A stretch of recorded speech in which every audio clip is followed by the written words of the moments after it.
Today's video was going to be about cleaning up an expansion bottle or some exciting thing like that, but something's happened. This has arrived. Underneath the bonnet of Eric, we find an L series turbo diesel engine and a big battery and an ECU.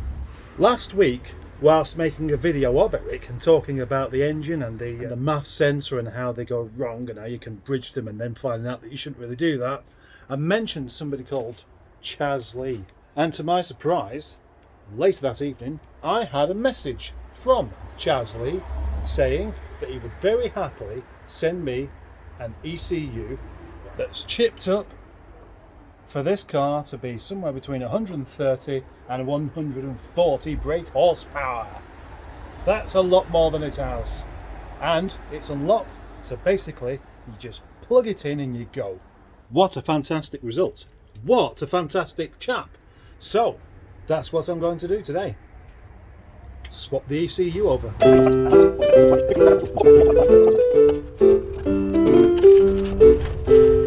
CJL tuning. That should take its place on the fridge. Like that. If you want one of these, that's your contact. CJLtuning@gmail.com. I'm not entirely sure what or how it works. I'm just grateful that it will do.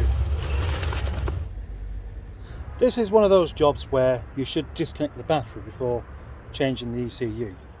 And even if you don't really worry about stuff like that, getting that out without removing the battery is going to be quite awkward, isn't it? This is the tricky part, because what we have here are captive nuts and the backs of them snapped off so that the ECU can't just be stolen. My life is basically all about being held up by things not being stolen and the measures you have to take in order to stop people from stealing them. So, you know, I am prepared to spend quite a while not getting those off. Tidy, eh?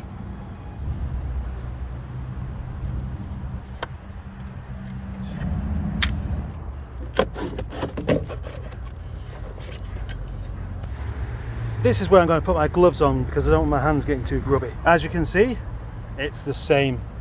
It looks the same, but it won't do the same.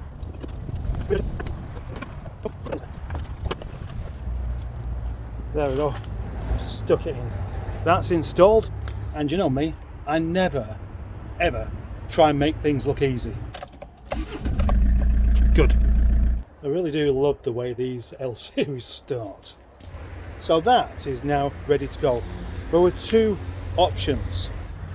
The math there, the mass airflow meter, can be left plugged in for standard, or when you want to have the power, you just unplug it, because this is a mathless tune-up. So that is where we'll get the exciting things going on. I've got a cup of tea to drink in there and I'm almost tempted to just leave it. Well, in just a moment I shall take Eric the L series out for a little spin. And you may think, well, how excited can you get with a Rover diesel? Well, we'll find out. Maybe it won't really be exciting. Maybe it will. Maybe it'll be so exciting my pants will fall down. Or maybe I'll keep them firmly on. Anyway, this is just the start of a tune-up, because that's just the ECU part done. If you want more power, you could do the old not particularly nice getting rid of the chap situation, or the EGR. Even changing the air filter apparently can make quite a big difference on one of these.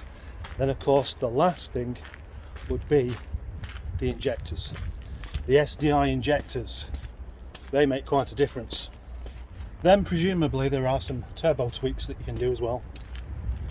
I want to see how this compares to the MG ZR that I used to have. It was never featured on the channel because it was long before the Nigel days. This MG ZR had a decat, it had the EGR blanked, it had the SDI injectors, and it felt like a proper flying machine. But the only thing is, it was very, very smoky. If this can compete with that, I'll be very, very excited indeed. A nice gentle start whilst I let the engine warm thoroughly up. I want the engine oil to be hot and steamy and loose and not creamy though, because we don't want that kind of thing. No. One of the problems I found with this particular engine is that at low revs you've got the torque there to set off, but it doesn't, you don't get any kind of boost going on at low revs. It doesn't work until after 2000 RPM, by which point you may as well be in a petrol. So I'm hoping that this will make a difference there. So currently 1,500 RPM. Yeah, that's very gentle, that as well. It did just seem to just get going. And he sounds different as well. Oh yes, that's more like it.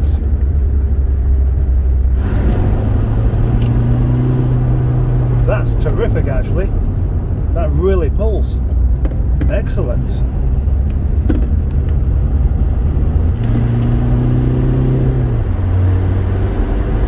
Yes, it's now a snotter. That's how I describe a car that feels like that. It just scrabbles for grip and goes and just goes out frantic for a moment. I mean, diesels don't rev too well, so you just do get a moment, and then it's down to changing gear quickly enough. But it's that instant gratification. The turbo's much more responsive, and it just does it. I was just going to a quick blast along while I was lane, but instead I'm going to go for the Blackstone Edge Challenge. I've done this a few times with various cars, and if you don't know what it is, then I'm not surprised, I tell you.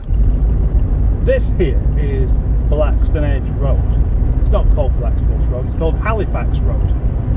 But it takes you up to Blackstone Edge, a lovely big hill, tall enough to be able to see Wales from, and it's reasonably steep. So the challenge is to drive all the way up to the top in 5th gear. I tried that particular challenge with my 420 GSI, and it just about made it. But pretty much everything else ended up changing down to 3rd at some point, including this. When I took this up there, it just bogged down and run out of power. There is the 50 limit there, and I'm doing 50 now. So and it's pulling with ease along this part here, which I suspected it would do, because this isn't really the difficult part.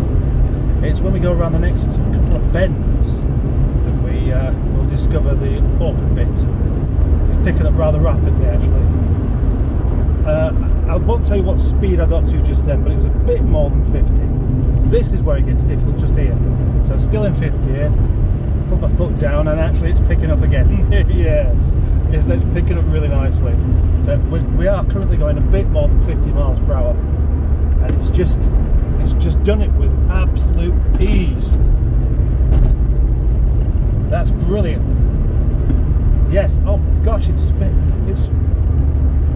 really just eager to just keep on going. I've got to keep taking my foot off the accelerator because it just wants to carry on picking up and going.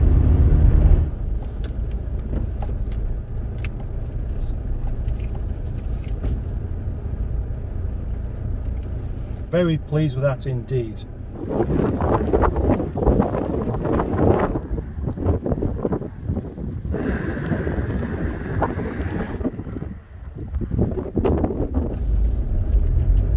So, if you have an L Series Rover, you may well be interested to know that this has made a huge difference to its performance.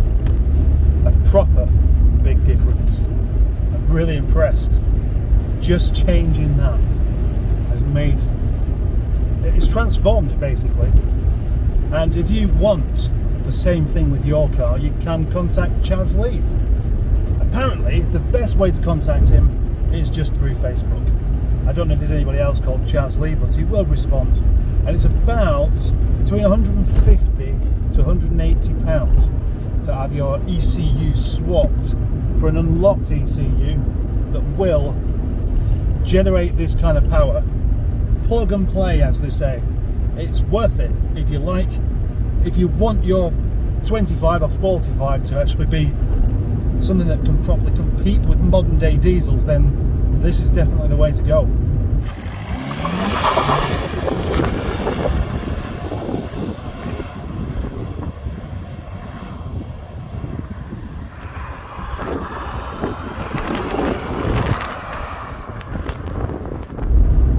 They say that Chaz Lee is the L series legend, and I will agree with that.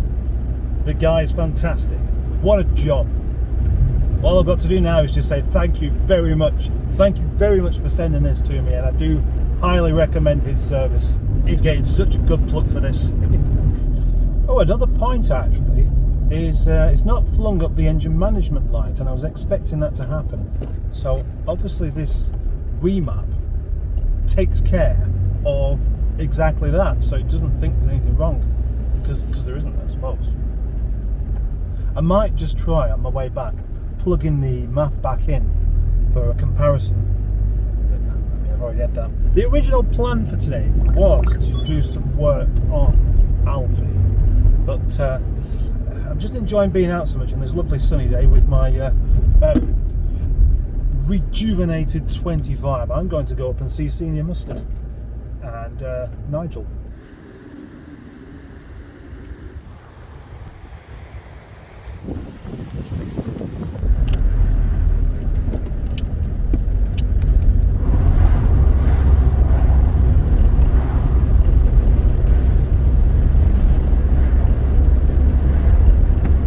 This part's a 30 limits, and then it changes to a 50, and I bet they'll all be still going at the same speed on the other side of the 50. Can we find out?